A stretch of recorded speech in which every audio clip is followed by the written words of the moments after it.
भी ठीक नहीं करता, डॉक्टर के द्वारा लिखी गई दवाई ठीक करती है।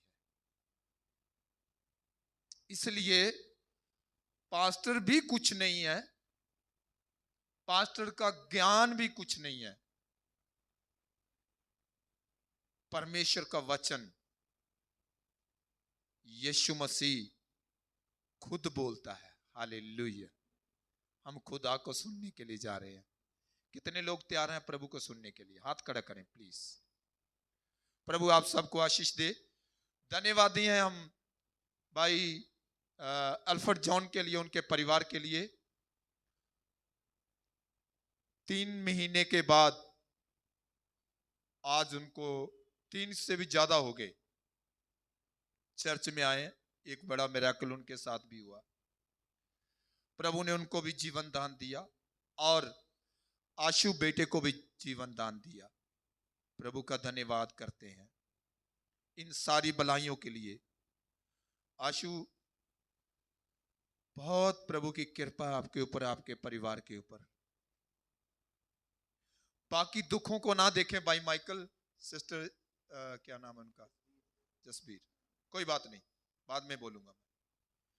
बाकी दुखों को मत देखें परिवार में जो चल रहे हैं, अभी पास्ट हो रहा है, निकल रहा है, जो दुख चल रहा है आपके साथ, उनको ना देखें। कितना बड़ा कार्य आपके जीवन में परमेश्वर ने किया है। आपके बेटे को जीवन दान दिया। हालेलुया। और बाकी बच्चे अभी भी वेंटिलेटर पर हैं जो इसके साथ एक्सीडेंट हुए थे। और हम खुदा को क्या देखें, और हम खुदा को क्या परखें? हमारी आंखों के सामने परमेश्वर के कार्य हो रहे हैं, हमारे साथ कार्य हो रहे हैं।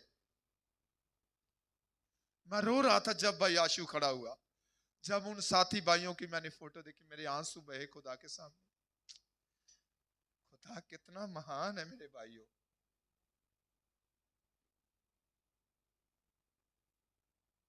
हम लोग कभी इस बात पर ध्यान नहीं देते हैं।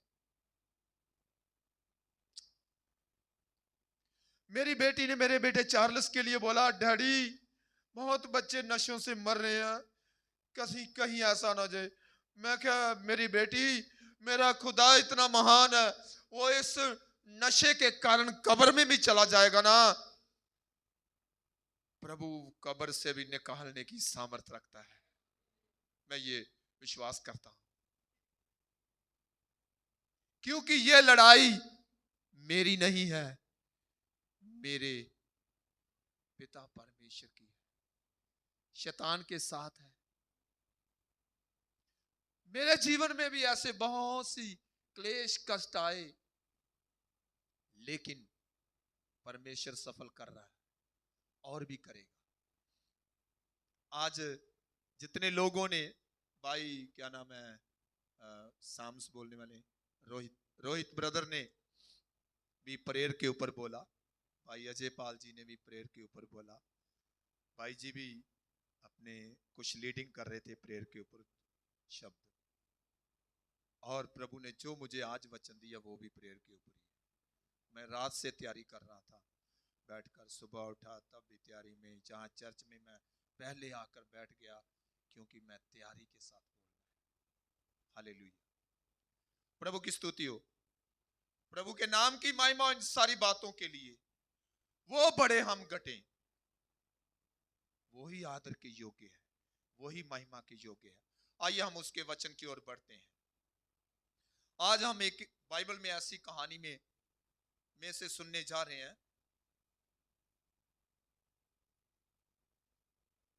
नहेमिया बाइबल में एक परमेश्वर का सेवक हुआ है, परमेश्वर का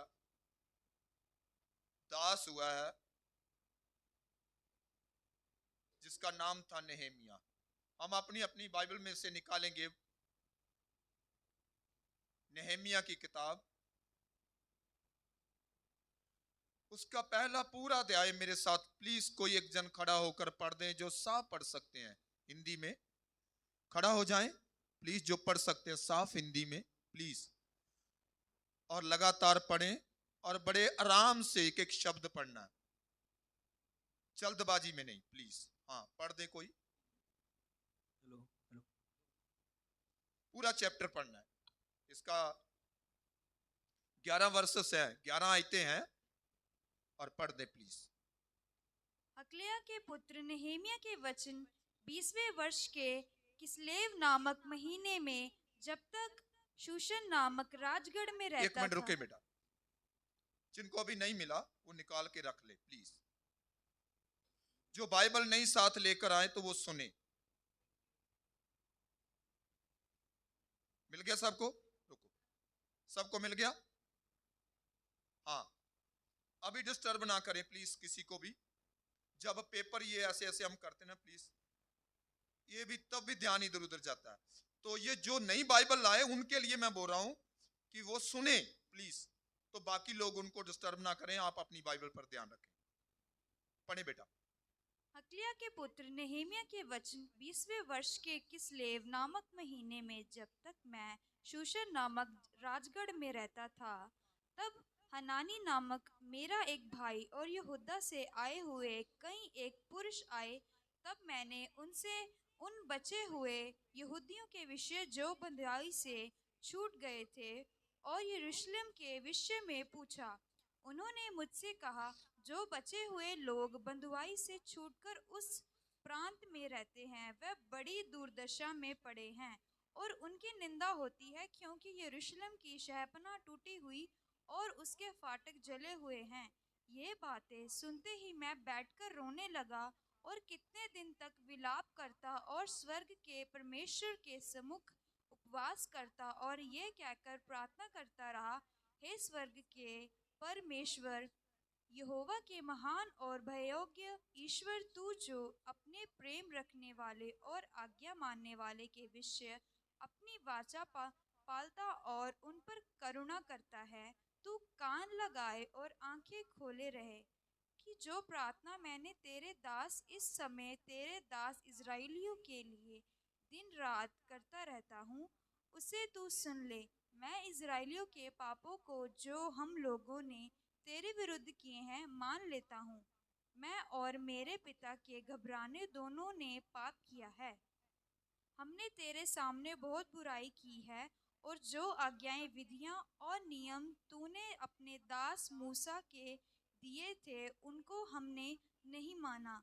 उस वचन की सुधि ले जो तूने अपने दास मूसा से कहा था, यदि तुम लोग विश्वासघात करो तो मैं तुमको देश देश के लोगों में तितर बितर करूंगा।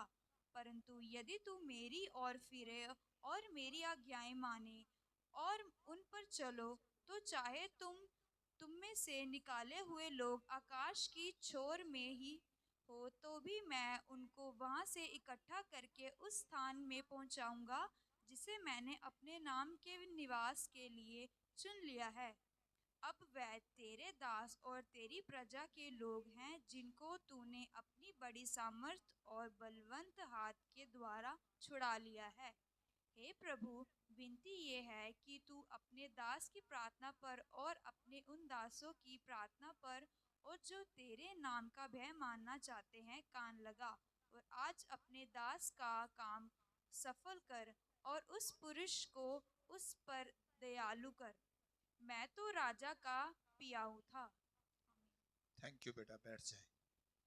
आइए हम अपनी आंखों को बंद करें। इस वचन के लिए प्रभु से प्रार्थना करेंगे फिर एक बार।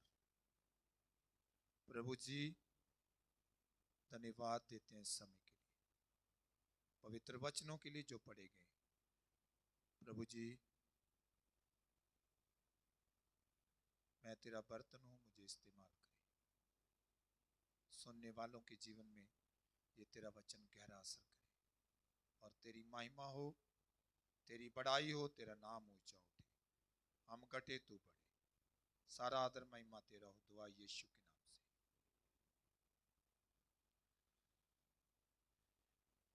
पिछले साल में मैं राइड का काम करता था। थोड़ा समय किया मैंने, बीच में छोड़ा। कई बार तो कभी कभी फ्री टाइम में करता हूँ, लगातार नहीं। तो एक बार रात को हम बस स्टैंड 43 चंडीगढ़ में जो है, वहां उसके सामने खड़े थे तो काफी राइडर वहां इकट्ठे हो गए। हम चाय पीने लगे, बातें करने लगे, और एक वहां लड़का आया, बिल्कुल हल्का सा, चलो इतनी ज्यादा एज भी नहीं थी, और बीए बीएड की पढ़ाई कर रहा, और साथ में एक कह रहा मैं कोर्स भी कर रहा हूं, पता नहीं कौन सा, मुझे नहीं याद नहीं है, और कहता कि मैंने एक बार ठान लिया, पता नहीं 26-27 हजार का मैंने फोन लेना है, मेरा फोन अभी काम नहीं करता। वो भी राइडर था, राइड का काम करता था बाइक पर, और हल्का सा ही था, मतलब इतना वो कह नहीं सकते कि बहुत मिच्योर था। उसने, हम चाय पी रहे, बातें कर रहे, अपनी अपनी स्टोरियां बता रहे, कहानियां वो भी बताने लगा। ऐसे बातों में से बात निकली, और उसने एक बात बताई, कहता मैंने ठान लिया कि एक सप्ताह में मैंने नया 26-28 हजार, पता नहीं मुझे याद नहीं इतना पक्का, फोन लेना, और एक सप्ताह में 26 हजार एक मजदूर के लिए इकट्ठा करना कितना कठिन है, ये सोच लो। आप सभी ने काम किया है, जॉब करते हैं, मजदूरी करते हैं, मेहनत करने वाले हैं। कहता मैंने पूरा एक सप्ताह में नया फोन, नेट कैश लिया, राइड का काम करके। मैंने कहा सोते कब थे? कहता सिर्फ 2 घंटे। वो संसारिक था, शारीरिक था, उसने कर लिया।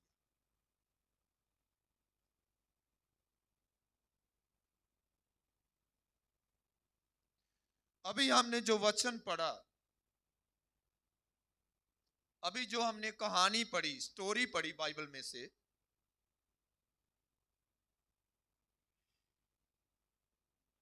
ये एक ऐसा नेहेमिया नाम से बुक जानी जाती है, ना कि लोगों के नाम से।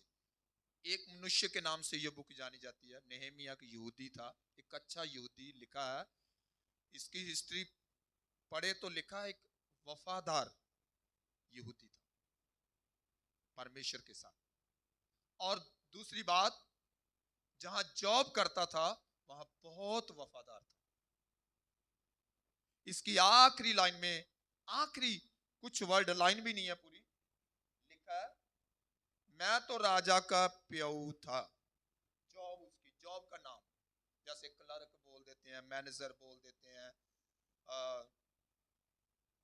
औहदे जो भी उसका होता है, लेवल होता है उसका, उसका लेवल क्या था? प्याऊ। प्याऊ किसको बोलते हैं?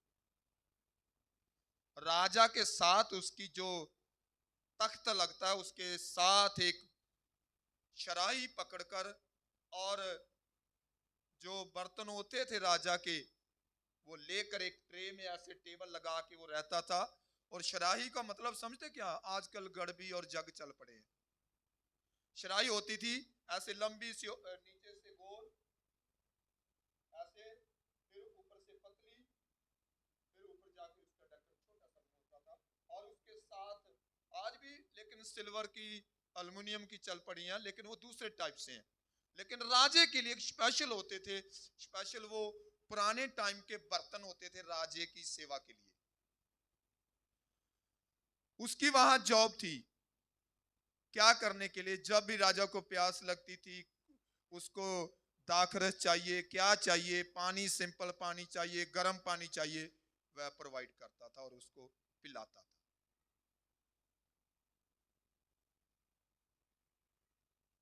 वह वफादार था।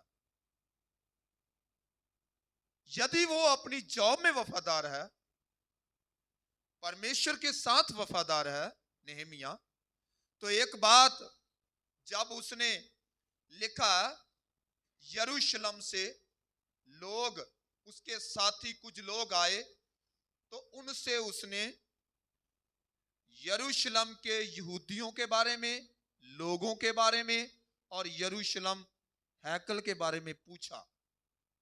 तो लिखा, आपने अभी सुना, ध्यान से क्या सुना उसने? यरूशलेम शहर पना की दुर्दशा बिगड़ी हुई है, वहां के लोग परमेश्वर के वचन से भटक चुके हैं। उनकी दशा, उनके पापों के कारण उनके ऊपर परमेश्वर की सजा, क्रोध पड़ा हुआ है। वह दुखी हैं, परेशान हैं। और नहेमिया ने जब अपने लोगों के बारे में यह सुना तो हमने क्या पढ़ा कि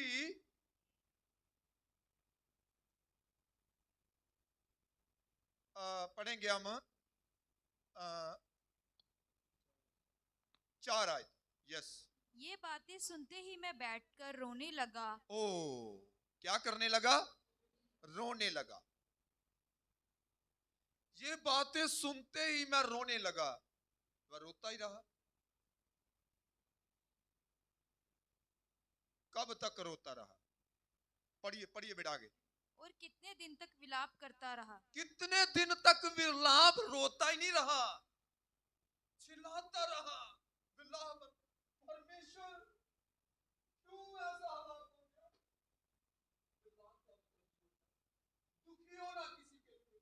जैसे आजकल कोई मर जाता है, किसी के घर में जवान मर जाए, किसी का पति या पत्नी मर जाए, वो विलाप करता है, प्रभु मेरे साथ क्यों हुआ? ये विलाप। किसी के लिए दुखी होना, प्रभु। वहां पता क्या होता है, जब हम किसी के घर में, मर्ग के घर में जाते हैं, मरे हुए के घर में जाते हैं ना, तो वहां हमें अपना परिवार याद आता है। फिर यह भी होता है, इसका पति की डेथ हुई है, कहीं मेरे साथ ना ऐसा हो जाए, वहां हम रोने लगते हैं। मैं सही बात बता रहा हूं। ये वहां हम किसी के पत्नी की डेथ हुई, वहां पति सोचते होंगे, जो वो गए होंगे वहां, अरे यार मेरे साथ ना ऐसा हो जाए। मरे हुए को देखकर नहीं रोते हम, कई चीजों को देखकर हम अपने जीवन में दुख लेते हैं। जब उसने ये सुना, लिखा कई दिन तक, यही पढ़ा ना हमने, कई दिन तक क्या करता रहा? आगे पढ़िए। रोया भी, विलाप भी किया। और किस लिए, कैसे किया? बस रोना ही अच्छा है। क्या किया उसमें? उस रोने में, उस विलाप में क्या था उसके अंदर? हम तो अपनी यादें लेकर रोते हैं किसी के घर में, इसने किसके लिए रोया? आगे पढ़ेंगे। और स्वर्ग के परमेश्वर के सम्मुख उपवास करता। ओ, अकेला रोया नहीं, अकेला विलाप नहीं किया। तीसरी बात क्या किया? उपवास के साथ कई दिन तक बैठा रहा। पढ़िए आगे। और ये कहकर प्रार्थना करता रहा। हाँ, ये था उसके रोने में, प्रार्थना। उसके रोने में क्या था? उसके विलाप में क्या था? दाऊद भी कई जगह, जब हम भजन संहिता को पढ़ते हैं, भजनकार, कोरावंशी भजनकार जो दाऊद का भजन जो लिखता है, वो भी कई जगह विलाप कर रहा है। जब दाऊद का पुत्र जो ओरिया की पत्नी से पैदा हुआ था, उसके लिए उसने विलाप किए परमेश्वर के आगे। लिखा रोया, रोता रहा। उस विलाप में क्या था? उस रोने में क्या था? प्रार्थना, प्रेयर। क्या कहता होगा प्रेयर में? जब हम इस स्टोरी को आगे भी पढ़ते ना, 2 अध्याय को, 3 अध्याय को, मैं पढ़ना नहीं चाहता क्योंकि टाइम पहले से बहुत हो चुका है। 1 बजे खत्म करना मुझे टाइम ही बहुत कम मिला। ठीक है, तो कोई बात नहीं है, इस टाइम को हम मद्देनजर रखेंगे। तो हम आगे इस जब पढ़ेंगे ना, तो किस चीज के लिए फिर रोने लगा? परमेश्वर, यरूशलेम शहर पनायासी नहीं रहनी चाहिए। परमेश्वर, मेरे यहूदी साथी, तेरे बेटे बेटियां जिनको तूने भेजा, जिनको तूने पैदा किया, ये ऐसे नाश नहीं होने चाहिए। इनके ऊपर शराप नहीं रहना चाहिए। परमेश्वर, वो बचने चाहिए। और हैकल भी है जो वहां, जिसके अंदर वो जाकर आराधना करते हैं, वो हैकल भी ऐसी गली सड़ी नहीं रही। क्यों रही वो गली सड़ी? क्यों है? क्योंकि इसका मतलब जो वहां के यहूदी थे उस समय नेहमिया के टाइम में, वो लोग हैकल की ओर ध्यान ही नहीं देते थे। उसके साथ अभी देखो ना, महीने में एक बार ना सफाई हमारे चर्च, कितने महीने होगा कि 2 महीने हो गए ना, वहां किसी यहूदी ने ध्यान नहीं दिया, फाटक बंद के बंद पड़े, गल में लग गया, कई साल तक हो गया। ये परिस्थिति थी वहां की। लिखा गले और सड़े हुए, यही लिखा ना, गले और सड़े हुए। पूरी स्टोरी जब हम पढ़ते हैं, मैं बार बार नहीं पढ़ाना चाहता, मैं कहता हूं कि टाइम को कवर करें, जितनी बातें मेरे पास है मैं बोल दूं और आप समझ जाए कि आज का विषय क्या है। हालेलुया, प्रभु की स्तुति हो। गले और सड़े हुए थे, इसका मतलब उन्होंने प्रार्थना भी बंद कर दी थी। जो हैकल के अंदर जाके वो प्रेयर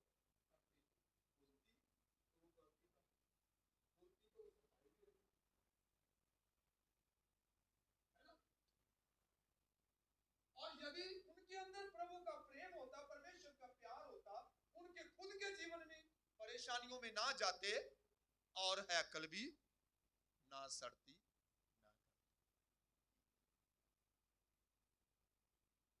मेरे प्रिय परमेश्वर के बेटे और बेटी, इस कहानी से हमने कुछ जानना है, कुछ सीखना है।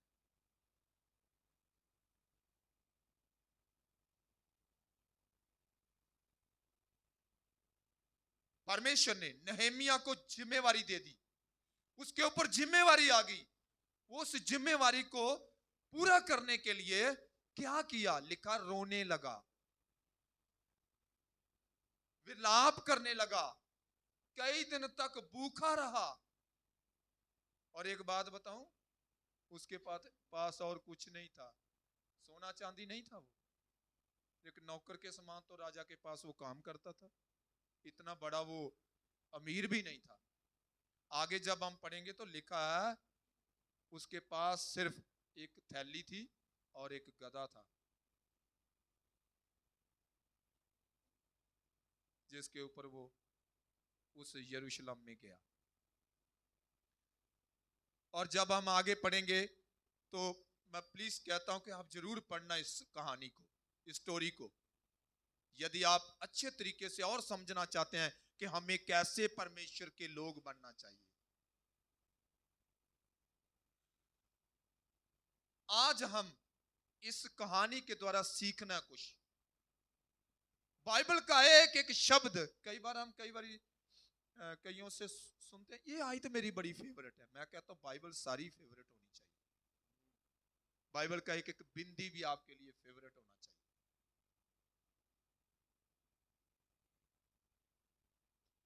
और हर एक कहानी बाइबल में, कोई भी चीज पढ़ लो, वो आपके जीवन में कार्य करेगी और करती है। प्रैक्टिकली हमने देखा।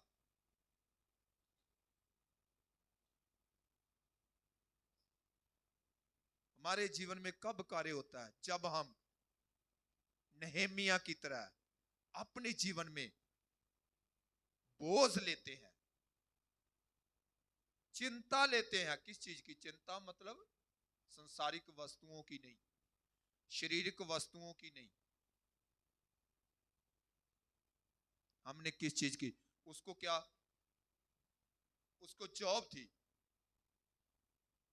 लिखा हुआ जब प्रार्थना करता रहा, रोता रहा, क्या मांगा उसने? परमेश्वर क्या मांगा होगा? आप समझते हो क्या मांगा होगा? कितने लोग समझते हो? कोई बोल सकता, कोई डोंट वरी। आज गलत जवाब दोगे तो यहां से आंसर भी सही आएगा, है ना? पता चलेगा,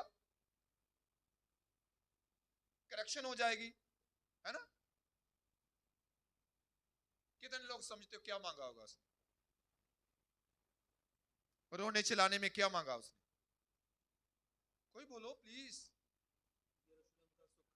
सुख और शांति और सुख मांगा, है ना? और छुटकारा, है ना? और वो सारा कुछ करने के लिए क्या मांगा होगा? यस, और ठीक है, ये सारा कुछ वो करने के लिए है। और ये सारा कुछ करने के लिए एक चीज और मांगी उसने, क्या मांगा? सारा कुछ करने के लिए उसने मांगा परमेश्वर से। क्या मांगा?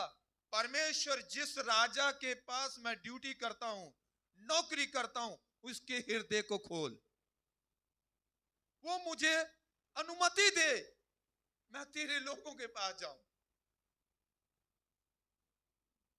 अनुमति मांग रहा था परमेश्वर, उस राजा के हृदय को बदल, वो मुझे छुट्टी दे दे, क्योंकि वहां महीने कई टाइम लगना है, जाकर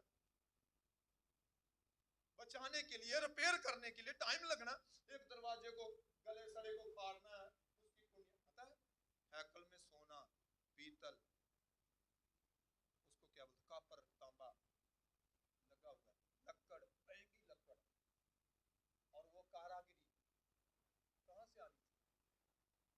एक राजा ही सब कुछ प्रोवाइड कर सकता है, और उसने उस राजे के लिए प्रार्थना की, परमेश्वर मेरे लोग, मेरे तेरी यरूशलेम शहर अपना गल रही है, सड़ रही है, उसकी रिपेयर के लिए मुझे जाना है, और राजे के मन को बदल, मुझे जाना है, राजे के मन को बदल, राजे के मन को बदल। क्या हुआ उसके बाद? क्या हुआ? आइए जल्दी जल्दी मेरे साथ, दो अध्याय की पहली आयत पढ़ दें प्लीज, जल्दी जल्दी।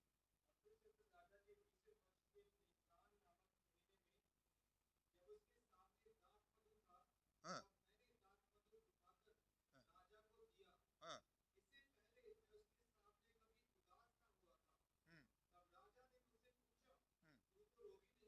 हम्म।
बस रुकिए, मैं ज्यादा नहीं पढ़वा रहा, इसलिए बहुत कुछ आगे। क्या क्या फिर उसने दिलेरी करी, प्रार्थना के बाद उसके ऊपर वर्क किया। हम प्रार्थना करके कोई आगे कार्य नहीं करते हैं। हुआ कैसे? परमेश्वर खुद आपके लिए मार्ग निकालेगा। आपको कुछ करना है। आपको क्या करना है? नेहेमिया की तरह परमेश्वर के सामने पहले वफादार बनना है। दूसरी बात, घुटने टेकने वाले, भूखे रहकर प्रार्थना करने वाले, और वो प्रार्थना सिंपल साधारण प्रार्थना नहीं, विलाप करने वाली, सैक्रिफाई के साथ। क्योंकि बाइबल में जब हम पढ़ते हैं, लूका की किताब में पढ़ेंगे नहीं, 9 अध्याय की 23 और 24 आयत में खुदा ने कहा, यीशु मसीह ने सबसे कहा, वहां लिखा प्रभु ने सबसे कहा, यदि कोई मेरे पीछे आना चाहता है वो अपने आप का क्या करे? इनकार करे। प्रभु के मार्ग पर चलने के लिए भी एक सैक्रिफाई है। हमारे जीवन के लिए प्रार्थना, ये तो कर भी दूसरों के लिए रहा है, ये कर भी दूसरों के लिए रहा, यरूशलेम हैकल के लिए और यरूशलेम के रहने वाले लोगों के। अरे क्या सैक्रिफाई! भाई आशु, आपका एक सेक्रीफाइस परमेश्वर मांगता है, पता क्या? जो भाई अभी भी वेंटिलेटर पे हैं, उनको जाकर अपनी गवाही दो, ये सेक्रीफाइस होगा। हाँ, उनको बताओ जाके, भाई देखो प्रभु ने मुझे जीवन दिया है, वो प्रभु आपको भी देने की भी सामर्थ रखता है। बोलो उनको जाके, प्रभु कार्य करेगा दूसरों के लिए। प्रभु ने आपके लिए किया, आप किसके लिए करना? प्रभु की दुल्हन के लिए, प्रभु की देह के लिए कार्य करना है, सैक्रिफाइस देना है आपको। हम सब ने, हमारा सबका एक फर्ज मानता है। नेहमिया को क्या जरूरत थी? वो होशियार पनाह की लोगों की टेंशन ले रहा, लिखा सुना, बाद में देखने भी गया, आगे पढ़ेंगे तो लिखा देखने भी गया, और लिखा 3 दिन तक उसने पूरे शहर की क्या करी? यात्रा करी। किस क्यों करी?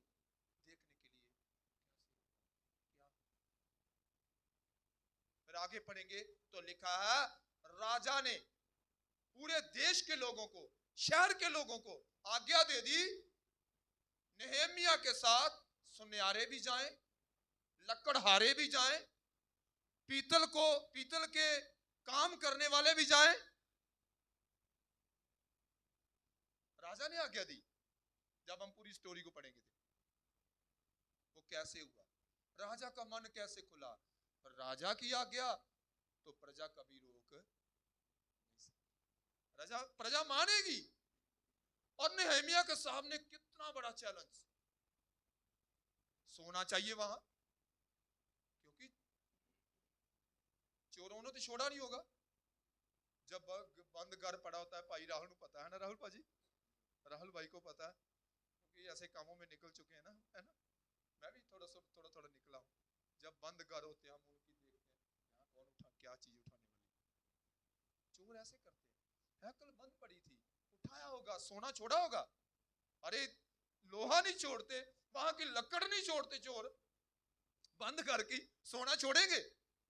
सोना भी था हैकल में, पता है आपको, दरवाजों में जो अंदर हैकल के अंदर जगवेदी थी, जगवेदी के जो लकड़ी होती थी उनके ऊपर सोने की कढ़ाई होती थी, लकड़हारा अच्छी सी कढ़ाई करता था। ये कितना बड़ा चैलेंज है उस कार्य को करने के लिए। पैसा चाहिए, सोना चाहिए, मिस्त्री चाहिए, मजदूर चाहिए, कहां से आए? लिखा राजे ने आज्ञा दे दी, जा तेरा परमेश्वर महान है और तेरे काम को क्या करेगा। लिखा है कि जब वो पिला रहा था, परमेश्वर ने राजे से बात करी, क्या हुआ नेहमिया, ना तो तू कभी बीमार हुआ, देखो वो खुद गवाही दे रहा। यदि हम परमेश्वर के साथ वफादार हैं, हमारा बीमारी भी हमारा कुछ भी बिगाड़ नहीं पाएगी। और यदि हम अंदर से बीमार भी हैं तो दिखने में लोगों को ऐसे लगेंगे ये कभी बीमार। एक आयत पढ़ देंगे प्लीज, टाइम तो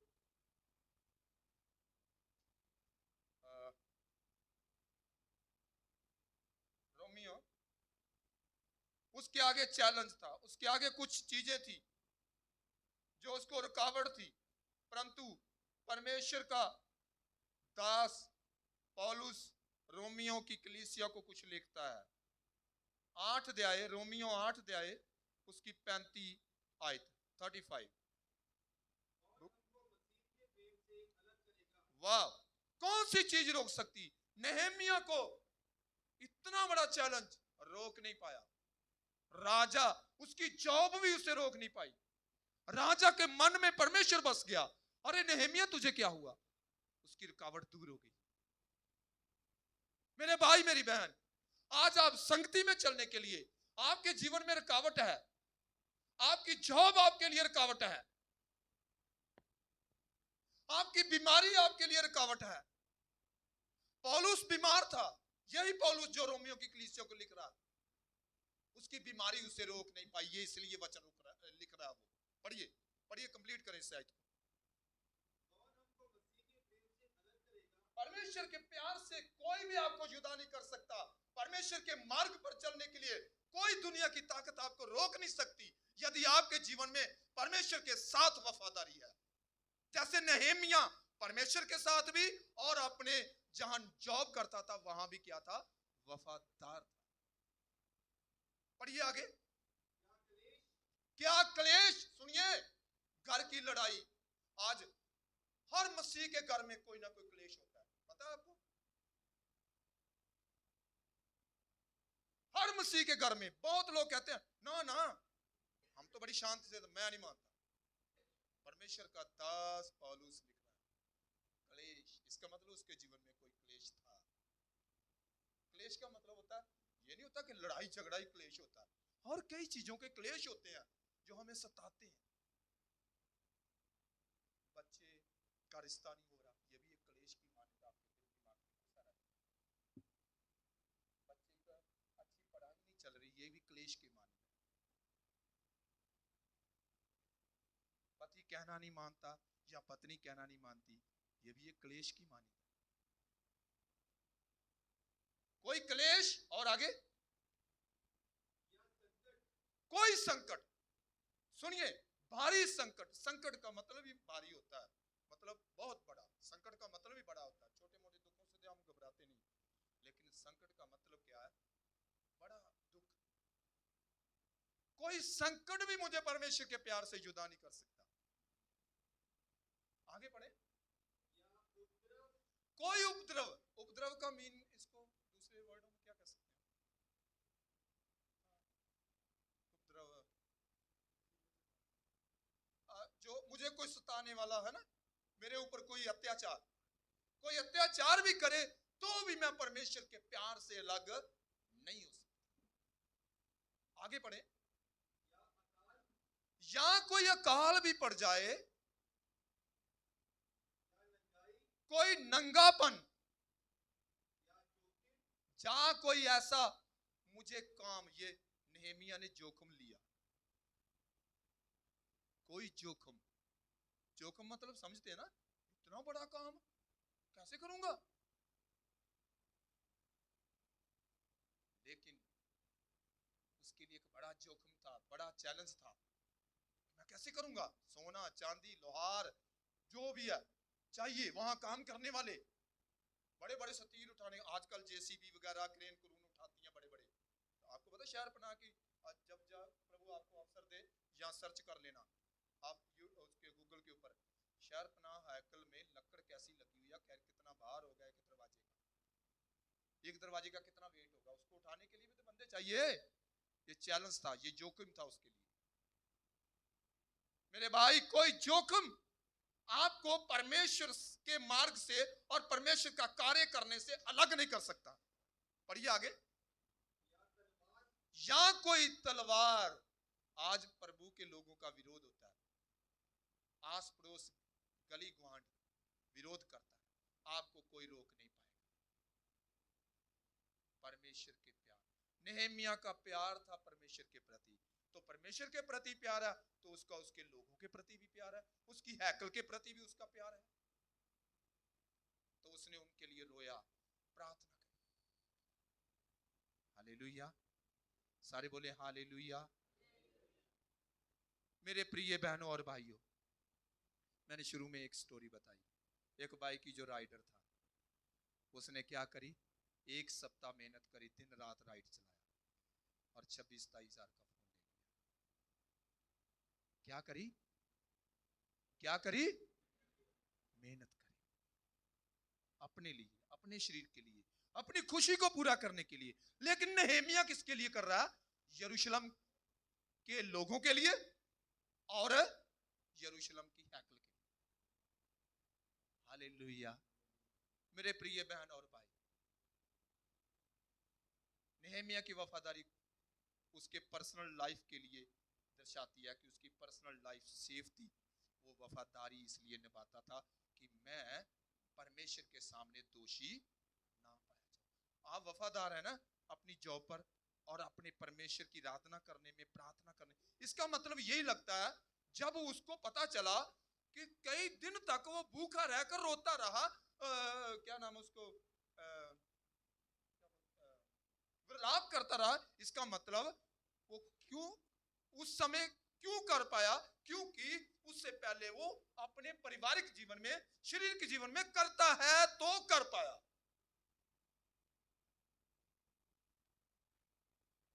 अब कई लोग सोचते हैं ना ना अभी इसने शुरू करी होगी,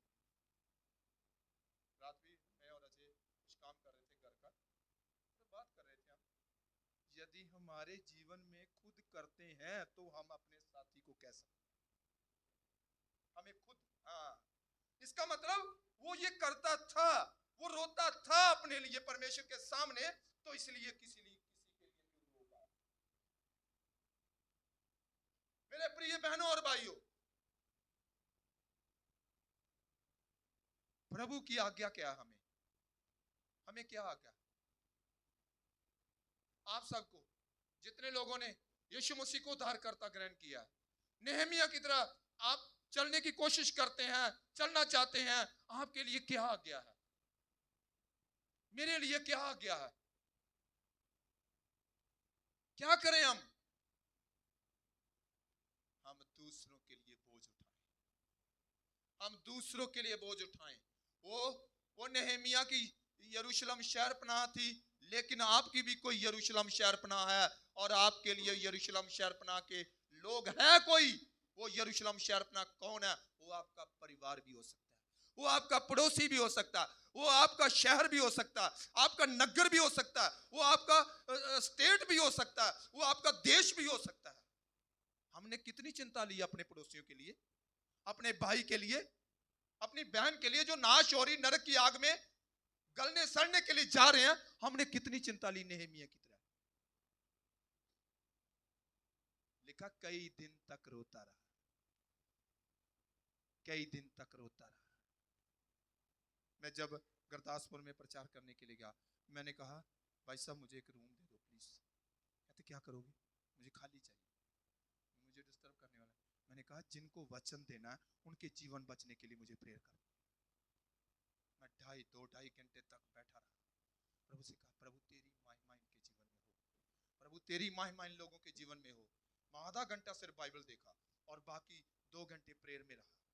वो मीटिंग चलती रही, मैं प्रेयर में रहा, प्रभु तेरी महिमा हो, प्रभु तेरी महिमा हो, तुम मुझसे अपनी महिमा ले। मैं कुछ नहीं हूं, मैं खाक हूं, मैं मिट्टी हूं, मैं तेरे दासों की पांव की धूल भी नहीं हूं, परंतु तू मुझे इस्तेमाल कर, तेरी महिमा। मेरे प्रिय बहनों भाइयों, 250 से करीब लगभग ऊपरी थे। कोई एक जन रह गया होगा जिसने आकर नहीं बोला आज हमने आशीष पाई।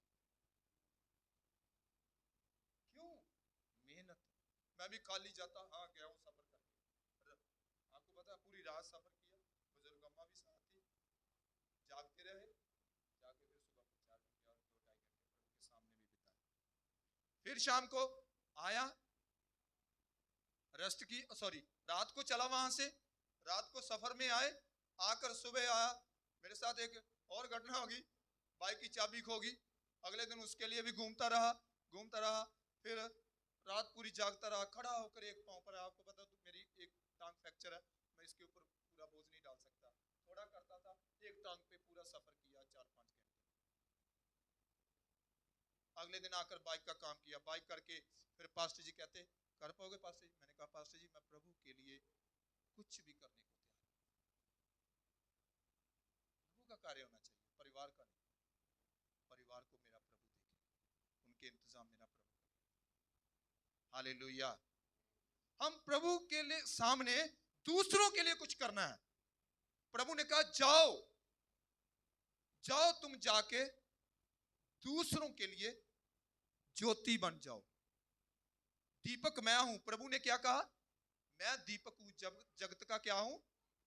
दीपक। प्रभु यीशु ने चानन नहीं अपने आप को कहा, पता? दीपक कहा अपने आप को। हम पढ़ते नहीं है ध्यान से।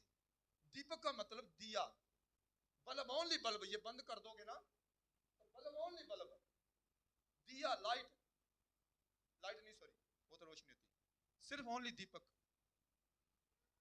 दीपक के बाद उसको जब जलाया जाता फिर क्या आती है? रोशनी। फिर उसने आप सबको कहा आप क्या हो? जगत की चानन हो। दीपक वो खुद है, हम उसमें जलते हैं और हमारे द्वारा प्रभु अपने चानन को प्रकट करता है। हमें चानन बनाया, हमें अंधेरे में फंसे हुए लोगों के लिए हमने चानन बनना, आपने चानन बनना है, रोशनी बनना है, तभी लोग अंधेरे से बाहर आएंगे। प्रभु यीशु ज्योति है, दीपक है, हम ज्योति हैं। हालेलुया। प्रभु की महिमा को अपने जीवन में देखने के लिए आओ हम सैक्रिफाई करें। उसने कहा लूका की किताब में कि यदि कोई मेरे पीछे आना चाहता है वो अपने आप का क्या करे। उसने अपनी परवाह नहीं करी। नहेमिया ने, कोई बोर तो नहीं हो रहा प्लीज? उसने अपनी परवाह नहीं करी कि मेरे साथ क्या होगा, मेरी जॉब का क्या होगा। प्रभु ने खुद जॉब वाले राजा को, जो पूरी दुनिया, पूरे देश की जॉब्स का, पूरे डिपार्टमेंटों का हेड है, उसके मन को ही परिवर्तन कर दिया। सुनहरे चले गए उसके साथ। पढ़ना आगे स्टोरी को, यदि अवसर मिला तो मैं इसको कंप्लीट करूंगा कभी फिर दोबारा, और मैं बताऊंगा कौन कौन गए थे। लिखा लकड़हारे गए, उठाने वाले गए, मजदूर मतलब। कहां से आगे? नेहमिया के पास तो है ही कुछ नहीं था, सिर्फ उसका रोना, चिल्लाना, प्रार्थना, वफादारी, दूसरों के लिए बोझ रखना, सैक्रिफाई करना।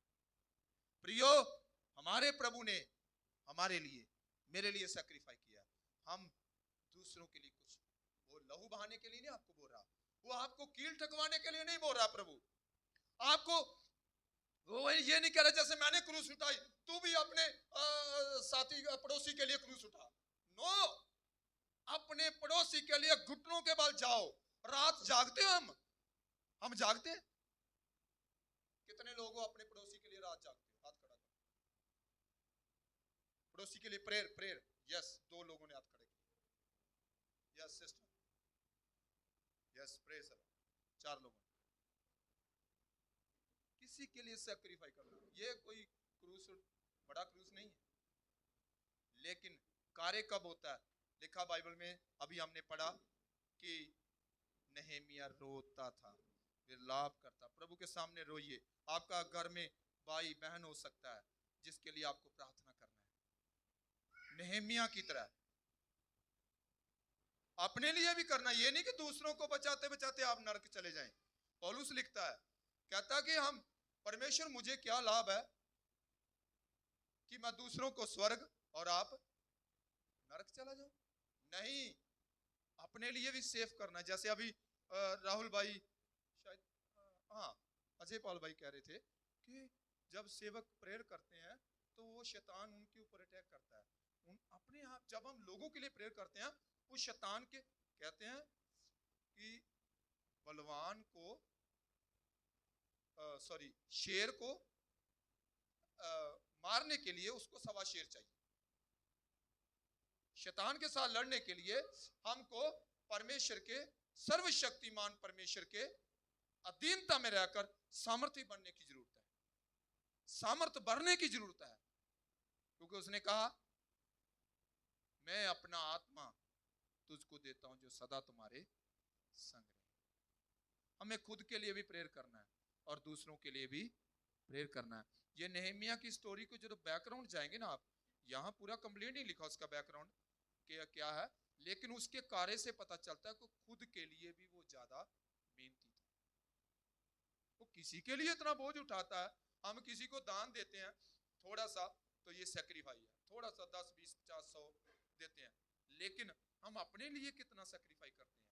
क्या करते हैं? दिन रात जागते हैं। अजय पाल भाई को पूछो, क्यों भाई जी, अपना परिवार चलाने के लिए कितना सैक्रिफाई आता है ना? इसका मतलब वो किसी के लिए इतना कर रहा है तो अपने लिए कितना करता होगा। हालेलुया।